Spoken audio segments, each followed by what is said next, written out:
Seahawks! Swung on and Felton! Deep to right field! Get out the right, Brennan! Mustard grabber!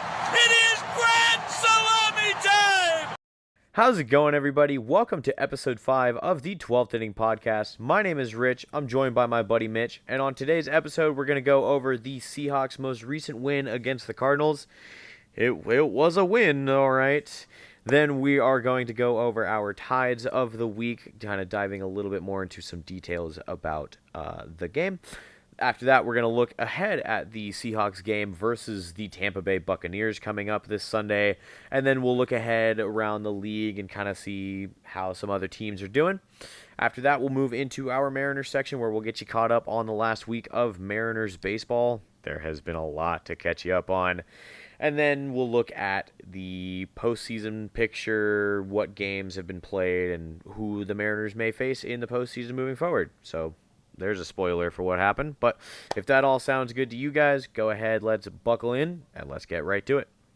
The Seattle Seahawks, your Seattle Seahawks, played Thursday Night Football this most recent Thursday versus the Arizona Cardinals. And it was a game. They finished with a score of 23-20. Seahawks win. And the game was a lot better than that score really kind of tells you. What are your we'll obviously dive a little deeper into what we think about this game, but what are your quick takeaways, Mitch? This game was something.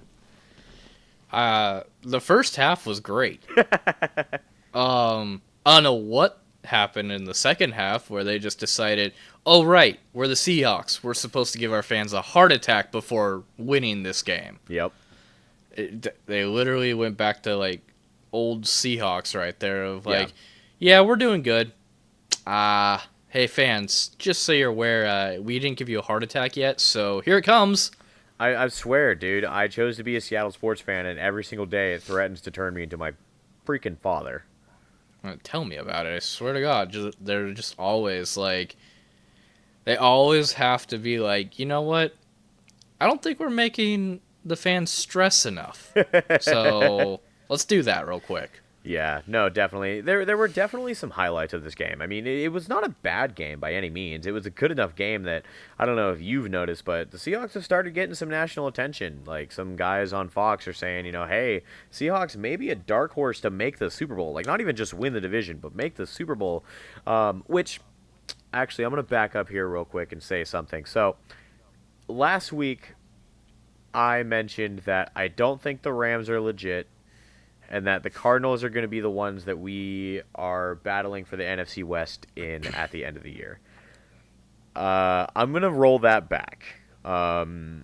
This game, and then looking at the previous games that the Cardinals have played, I do think it's going to be the Seahawks and the Rams battling for the division at this point. The 49ers are too injured. Yes, they're getting Brock Purdy back this week, which that's going to be crazy. Rams versus Niners. That'll be interesting to keep an eye on. But, yeah, the Cardinals might not be as good as I thought. Kyler Murray didn't look great. Marvin Harrison Jr. we're still waiting for him to break out. Obviously they lost James Conner, I believe is his name, their star running back. Yeah, I don't know if the Cardinals are going to be as good as I expected, so I was watching that episode back before we recorded and was like, whew, I look like a little bit of a fool right now. Yeah, I also unfortunately agree that, because I was also thinking that, be Seahawks Cardinals at the top. Yeah, I don't think the Cardinals will be bottom. But I do think they're going to be fighting the 49ers to not be bottom. But of course we're in position where the NFC West right now is the most competitive freaking division in the league. There's still... Go ahead. Yeah, I was about to say, there still is not a losing record team literally on the damn NFC West. Like, come on. It's getting ridiculous at this point. Like, please, can we just have an easy division for once? And let's take a look at our tides of the week. So, Mitch, your high tide of the week, what you got? So, I'm going to give it to Jason Myers. I know it's a cliche because he kicked the winning field goal and everything. But, like, it was on him. Yeah. It 100% came down to him. And he missed a kick earlier in the game, too. So it's like it didn't feel like a total lock. You know, I mean, we were watching this game together, thankfully. Like, while I was at work, you know, we were on the call together watching this game. And I think we both were like, okay, like, we... Mind you, for some context, before we watched that game, we were going over, like, some of the Seahawks, like, old roster, like, legends and things. We were talking about how nails Myers has been in his time as a Seahawk. And then, you know, an hour or so later, he misses a kick, and we're like, I was like, oh, God, I jinxed him. And thankfully, he came up clutch later in the game. But, you know, we were kind of holding our breath, and he's been pretty locked down all year. So I think that's a fair high tide. I would agree that he is my high tide as well. So I will take the you know, it's the sea level mid tide. I don't know what we're gonna call that. I'm gonna give it to Sam Darnold. Honestly, he played a clean game. He managed this team. He got them. You know, obviously they got some help from the Cardinals kicker. Thank you for screwing up the kick on that final kickoff. But you know, he got them down the field, kept it clean. You know, went to his buddy JSN. He kept it clean. I don't think he had a single interception this game. He spread the ball around, so you know it wasn't like they had to double team one specific receiver. So yeah, Sam Darnold gets my C level of the week. He was solid, really solid. Yeah, I'd have to agree on. Like, I know this is kind of probably a boring segment because we're agreeing, but it was a game, and yeah, Sam Darnold did a great job managing and making sure they got down the field and get into that game-winning field goal range. So yeah, I'd have to give it to Sam Darnold as well, just managing the game properly. Yeah. So then I'll give you the low tide. Now, just a reminder, low tide is, you know, did solid, something to be noted, but, you know, not the best, not the worst. And then we'll have our no tide, low tide, no tide. So who's your low tide of the week for this one, Mitch? Low tide, I know this might surprise you that I'm putting it as low tide where it is, you know, did okay, but could have done better. Would actually be Reek Woolen, because I don't think he did horrible in this game. Yeah. He still made some rookie mistakes. Yeah. But he definitely did a little bit better. He did look a little bit more solid this year, or this week. Yeah, I would agree. So he looked a little bit better, but he also was making rookie mistakes. So I'm giving him the low tide because he just kind of did mid, and there were just some mistakes that he made that shouldn't have happened. So that's why I think, you know, he didn't do great. Needs a little bit of improvement still. Yeah. But he definitely wasn't as bad as what I was thinking in the first two games of the season. Yeah, no, definitely. This is actually where we'll differ, because I do agree with your points on Reek, don't get me wrong, but this is actually where we'll differ. I would say my low tide of this week would be the running. Would be the rushing attack. Again, kind of similar to where, you know, they've looked very inconsistent, which has been frustrating, especially since this team has said, you know, we're run first defense. They've looked inconsistent. They looked better in this week. They just, like I said, they looked a lot more solid, which I really appreciate. Kenneth Walker, he had 19 attempts for 81 yards. Zach Charbonnet got some touches, 12 for 39. So Kenneth Walker did, you know, a lot better. Unfortunately, I think Kenneth Walker had another 2.9 yards per carry or something like that. You know, not great, but better. They at least were able to get some work going on the rushing. I would still like to see more per attempt, but you know, it is what it is. Zach Charbonnet did get the one rushing touchdown of this game as well, so it could be improved, but is improving. So the tide is raising on that one, you know. Yeah. So then we'll move on into our no tide, our drought of the week. What you got for me, Mitch? I'll let you go first. It's tough because I feel like the easy answer is the defense, because yeah, they did let the Cardinals score a lot. You know, they seemed to soften up on Harrison Jr. There were some plays that definitely could have and probably should have been made from them. but they were fine. But honestly, I can't really point to anything else that I would say is a no tide. I think the defense was by technicality the weak point of this game, and they still did fine, which just shows you it was just a complete game, you know. So yeah, I mean I'm gonna have to go with the defense just because I don't know if there's anything for me that was just a huge glaring issue or any player that was a huge glaring issue. I think everybody was fine. You know, just not great, not bad. Had some interceptions, which was great.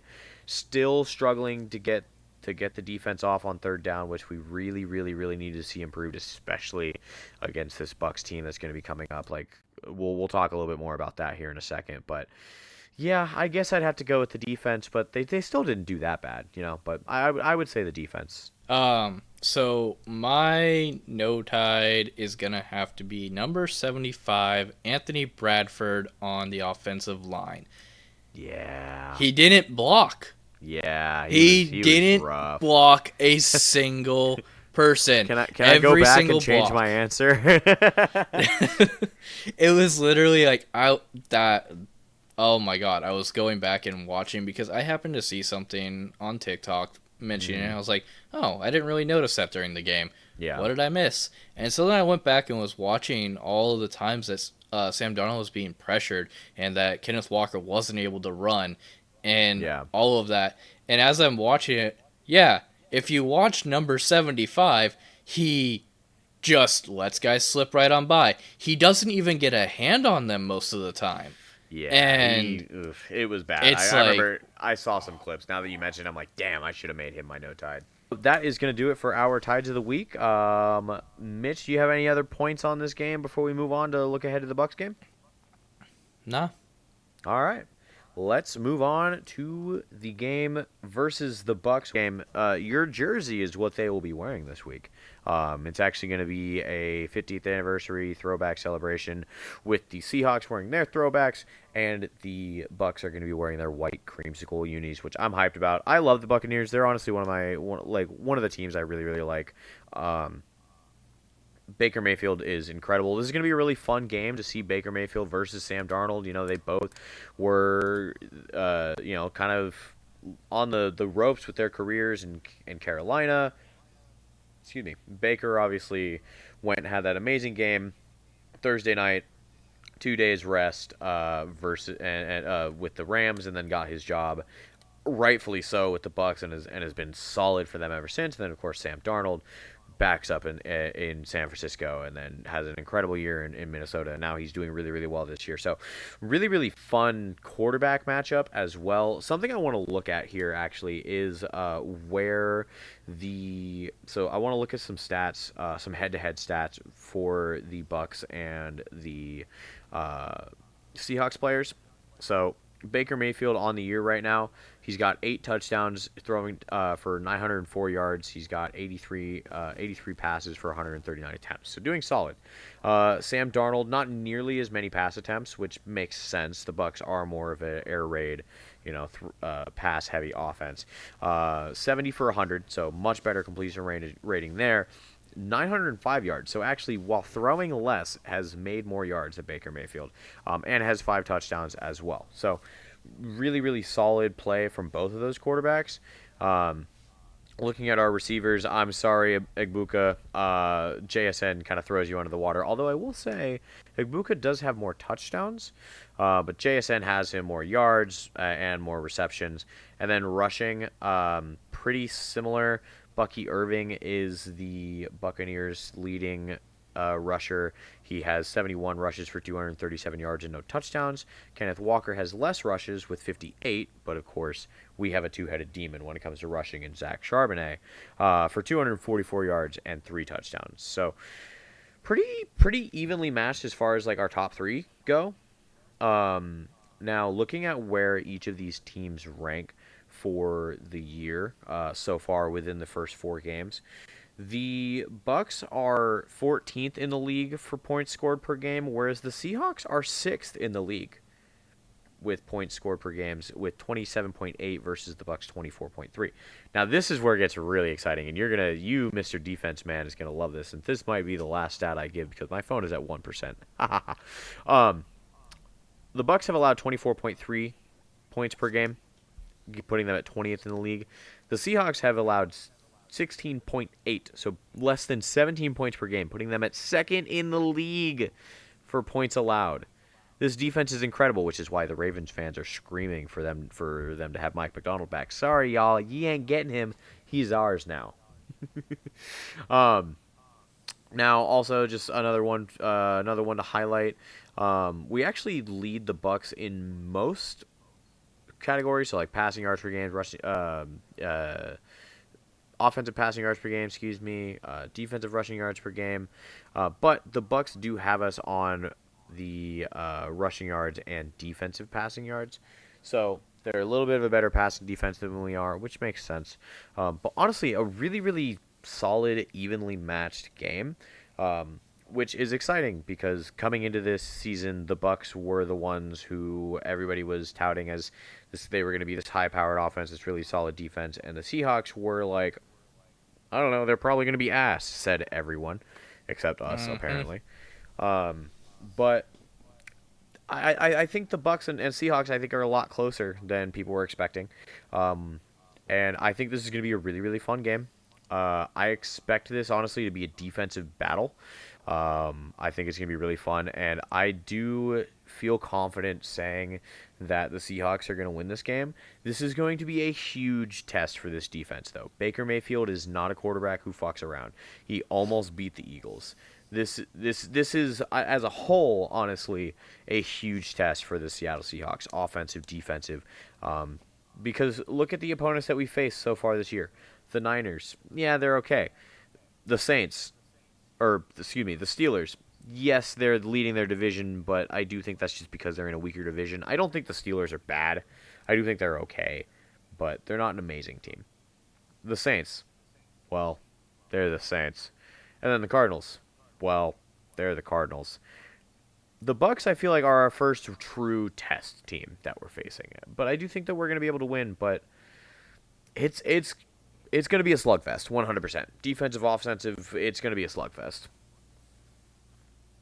Yeah, as far as this game goes, this is the one where I'm a little worried about it because, like you said, Baker Mayfield he's not a slouch of a quarterback. No, definitely not. And really so far the Seahawks have only gone against who would be considered a good quarterback, and it's again finally this year would be Aaron Rodgers. Yeah. Just because he is, I haven't really paid attention now that we don't need to worry about him anymore, but at least in the first two games of the season, his first game of the season and then against us, he did look like prime Aaron Rodgers. And yeah, we beat the Steelers, but I mean, it was prime Aaron Rodgers throwing to DK Metcalf, who can't catch. Yeah, and there was definitely some luck involved. Although, to be fair, Aaron Rodgers the rest of the season so far has looked old. Like, not terrible, but that's just old. But that's what I mean as far as what our defense has faced. Yeah. It doesn't even matter what he looks like now. It mattered what he looked like going into that game and how he was in that game. And he did look like prime Aaron Rodgers in that game. It was just more, we did get a little lucky that he's throwing to receivers who can't catch. Yep. Baker Mayfield's throwing to receivers who can catch. Yeah, he's got Mike Evans. He's got Ibuka. Oh my God, that's a dangerous two-headed demon. Yeah, he's got receivers and he's a good quarterback. We're gonna learn a lot about the Seattle Seahawks team at the end of the fourth quarter on Sunday. 100%. It's gonna be a really, really interesting game. But yeah, that is your look ahead at the Tampa Bay Bucks versus the Seahawks. It will be in Seattle this week, so look forward to that. Yeah, I got nothing else. So, Mitch, you ready to move on and look around the league? Oh, yeah. So, like we've done before, Richard, go ahead and guess the top 5 teams on Yahoo Sports Power Rankings written by Frank Schwab. Okay. So I think this is going to be 1 and 2 are easy. It's Eagles and Bills. They're both I believe they're the only undefeated teams in the league. Number 3, it's going to be really obvious because I'm blanking on because the Chargers I think are going to drop because they lost to the Giants. That's rough. You know what? Actually, okay. Rams 3, Lions 4. No, sorry. Hold on. So Eagles are number 1. Bills are number 2. Lions are number 3. Rams are number 4 because they only lost to the Eagles, so that's not a huge loss. And I think the Chargers are going to be number 5. Okay. So, you are almost dead on correct. Damn, I'll get it one of these weeks. The only one that you actually had messed up were your 1 and 2. Really? He does have Buffalo Bills at number 1. Oh, because the Eagles and Rams game was probably a bit closer, whereas the Buffalo Bills game I think was more of a blowout. Yeah.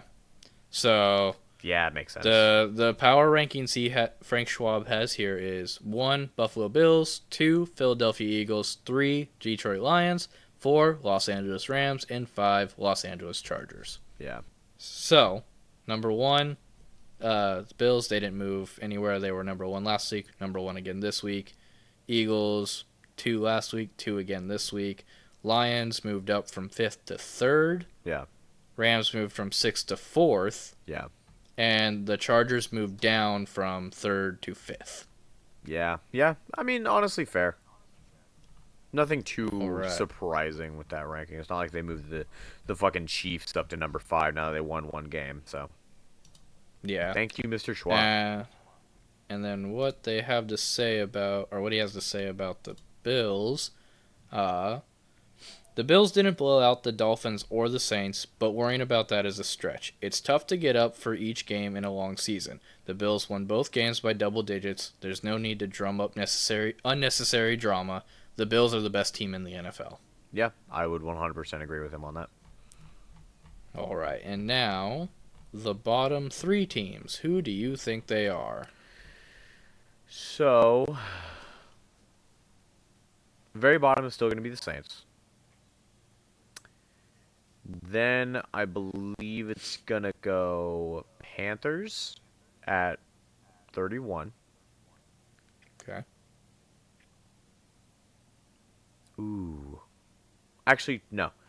Saints, 32. Dolphins, 31. Panthers, 30. Gotcha. You are just wrong. Fuck! What? How?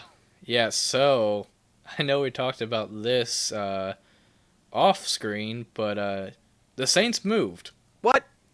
Where? So you're not entirely wrong. The Saints are still in the bottom 3, but you're wrong on the other 2 teams. Damn it. So, number 32... Actually, I'll go from number 30. Mm-hmm. Number 30 is actually the New York Jets. Really? They moved down from 28th to 30th. And then the Saints moved up from 32nd to 31st. Okay. And then number 32, the Panthers? Tennessee Titans. Oh, they moved down from 30th. Makes sense. Yeah, because the Panthers have won a game. I mean, I'm surprised the Dolphins didn't move because they lost Tyreek Hill and he looked thrilled about it. But all right.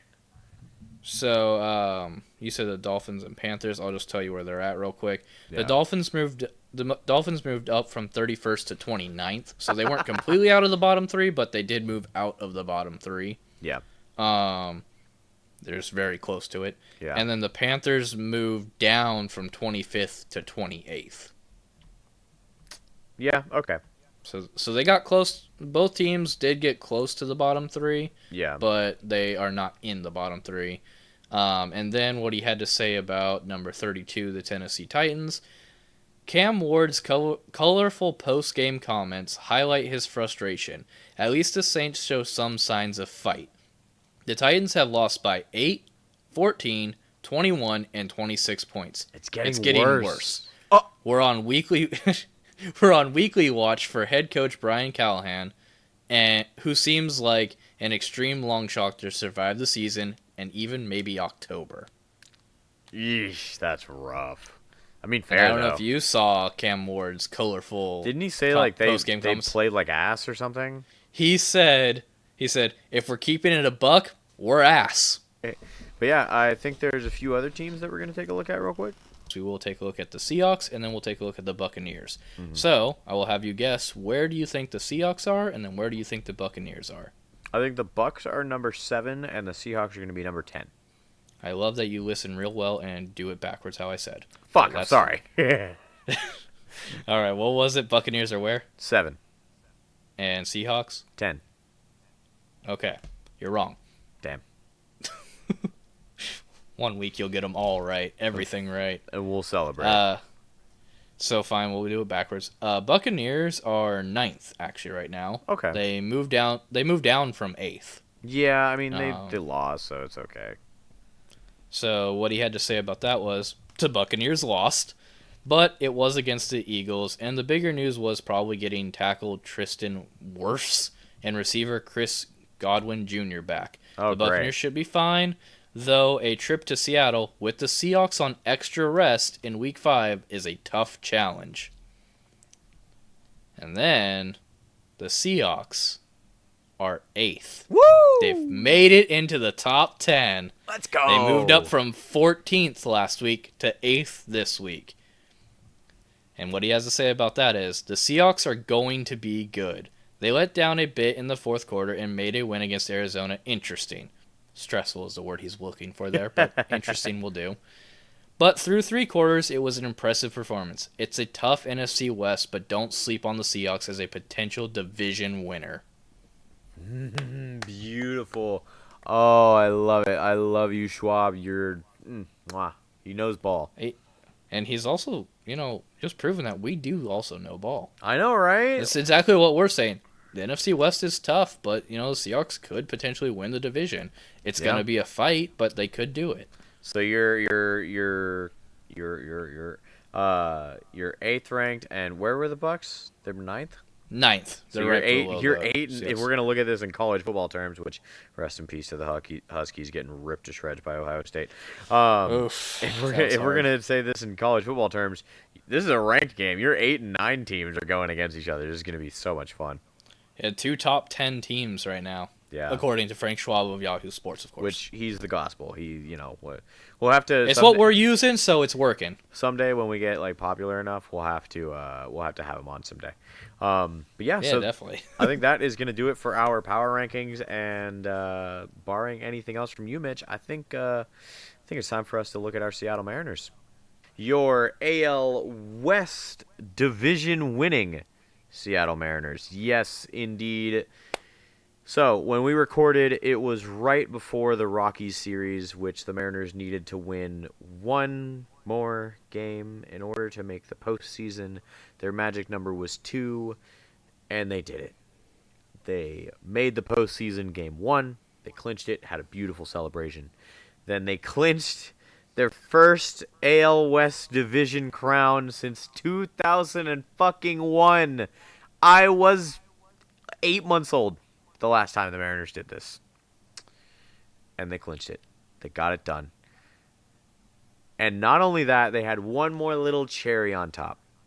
Game 3 versus the Rockies, which they swept the Rockies, by the way. Game 3, they clinch the 2nd seed in the AL.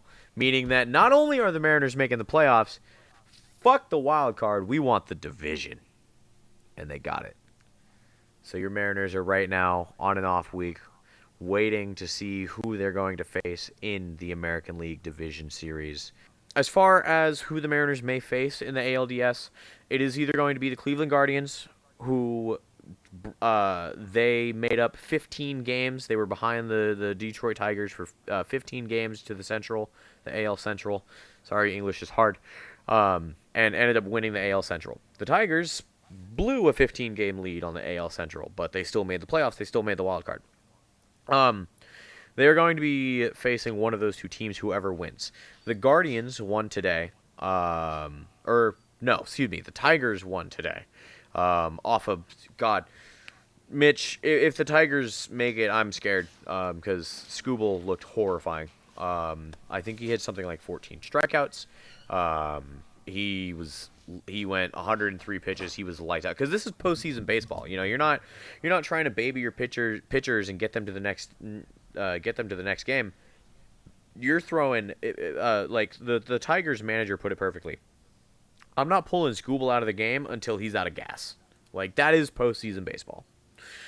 Scooble was horrifying. What? Yeah, so what I got here is Scooble pitched 7.2 innings. Yep. He allowed 3 hits, 1 earned run, and 14 strikeouts. Yeah, he was horrifying. Now, that being said, the Mariners have faced Scooble twice this year and have done pretty decently against him, but it's really hard to do well against a pitcher 3 times, especially when that pitcher is lights out in the postseason. So, Tigers win game 1. Frankly, I want to face the Guardians. I would rather us face the Guardians in the ALDS than I would us face the Tigers. Now, whoever we do end up facing, I do think that we have a decent shot. The Mariners are scary. The Mariners are getting national attention. There are, like, CBS Sports and Fox Sports, like, these people are doing their postseason brackets, and they're like, I got the Mariners making the World Series. It's not just us. Like, it's not just us huffing the copium of me wearing a Mariners jersey and living, you know, an hour out from Seattle. That's not why this Mariners team is going to make the World Series, which they are. They are good. This is the best lineup the Mariners have put out in their entire history. Their pitching, while not as good as the last 2 years, is still lights out and built for the postseason. Like, bro, you have Bryce Miller in the bullpen. That's insane. This Mariners team is built for the postseason. And I have no doubt that they are going to make their way at least to the championship series. I do think that we will take care of either the Guardians or the Tigers. I don't think it's going to be easy. No postseason game is going to be easy. You can put the Rockies in the fucking postseason. It's still, well, maybe not the Rockies, but no postseason game is going to be easy unless you're the Dodgers facing the Reds, in which case when I last looked at the score, it was like the top of the 8th and it was 10-5 Dodgers. It was kind of sad to see. But whoever the Mariners face, whether it's the Tigers or the Guardians, I have faith that they can beat them. Now, something interesting that has been discussed is, okay, the Mariners have this first round bye. Is that going to make them rusty coming out of the gates? Possibly. It's possible they might lose that first game. Who knows? But they have home field advantage, in which case they have the best record in baseball at home. They have the best team that they have ever put in a Mariners uniform. And as far as the other side of the bracket, the Blue Jays got the first seed. They're waiting to see who they're going to face between the Boston Red Sox and the New York Yankees. The Red Sox took game 1 today. I honestly think that it is going to be the Red Sox who move on. I think, just a real quick, I'm not going to do a whole bracket. I do think it's going to be a Phillies Brewers championship series. I do think they're both going to make it out of the division series. And I think the Phillies are going to make the World Series. And I think it's going to be Mariners versus Blue Jays in the championship series. And Ugh. I know, it's scary. But also, the Blue Jays will have home field advantage. And do you know who really loves hitting in Toronto? Naylor. Cal Raleigh. Oh, okay. Cal I was Raleigh. one of the two. I had a 50-50 shot. Yeah. And also, last time the Mariners faced the Blue Jays in the postseason at Toronto, they swept the Blue Jays in the wild card. So, I do remember that. there was that. I think it's going to be a Phillies-Mariners World Series, and I don't think that's just copium. I think that is absolutely 100%. I mean, I believe that is the most likely World Series via like playoff odds and stuff. Like, bettors are saying, hey, bet on the Mariners. I hope you're wrong. I would love a Brewers on the other Mariners. side. Yeah. Because I just don't want to face the Phillies in the World They're Series. scary. No, 100%. But And also a Seattle Mariners and Brewers World Series would be just fun to watch. yeah, like I mean, the Brewers have never won it. The them. Mariners have never made it. It would be wonderful for storylines. I mean, honestly, there's not much more to say. The Mariners are waiting to see who they face in the ALDS. By the time you're hearing this video or watching this video or hearing this podcast, however it is you're consuming it, they will already know who it is they're facing. They'll be gearing up for that. So, I think I said it last year I think I said it last week as well. It's an exciting time to be a Mariners fan. It's an exciting time to be a Seahawks fan. It's just a great time to be in Seattle right now. The weather is gloomy again. It's nice and rainy. Ugh, it's a good time to be in Washington. But that's all I've got for Seahawks and Mariners. You got anything else, Mitch, before we wrap this thing up? No, that's Awesome. all I got. Well, hey, thank you guys so much again for listening to episode 5 of the 12th Inning Podcast. Once again, like we always say, we really, really appreciate, especially if you're listening this far to hear the outro. That's super cool of you, and thank you. Leave a comment, say hi if you're doing that. But we really, really appreciate you guys just taking the time to hang out with us and talk a little ball with us, It's been a lot of fun doing this podcast these last 5 episodes, and just can't wait to keep doing more. Can't wait to do some postseason content for the Mariners. That's cool. Can't wait to do some Seahawks content when they make the postseason, of course. Just really, really, really having a great time. So, like we always say, if you could do the podcasty things of the likes and the downloads and the comments and blah, blah, blah, blah, blah. We do really appreciate it. It's not for ego. It's just, it's cool to chat with you guys. It's cool to interact. So, yeah, that's going to do it from us. That is going to do it from us here at the 12th Inning Podcast. Again, my name is Rich. This has been my buddy Mitch. And, yeah, Trident's up. Go Mariners. Go Hawks.